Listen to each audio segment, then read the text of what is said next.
So today we're going to use the distributive property and partial products to actually solve for multiplication. Now the first thing we're going to do is an estimate. And this estimate is going to tell us how reasonable our answer might be. This expression is going to be 3,439 times 7. I'm going to go to the greatest place, go next door, 4 or below, push it down low, and I'm going to get $3,000 in this case times 7. So my estimate is going to be about $21,000. So now let's solve. The first thing I'm going to do is go to the greatest place, which is going to be 3,000 times 7, which gives us 21,000. The second digit is a 4, which is 400.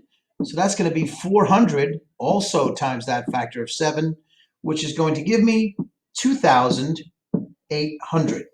Notice that I'm very careful to line up all of my digits. The next digit is a 3. It's in the tens place. So that's 30 times 7. And 30 times 7 is going to give me 210. Once again, lining up all of my digits so that I can later on add everything. The final digit is a 9, and that's in the ones place. So it's 9 times 7, which is 63. Now I'm going to add up all of my partial products, and you notice I have 1, 2, 3, 4 partial products.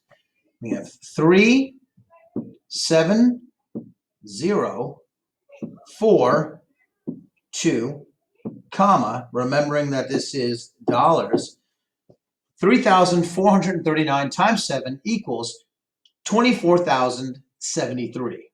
And that's pretty close to our estimate of 21,000.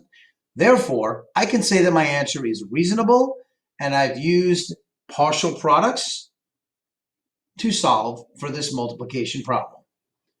Hope this helps.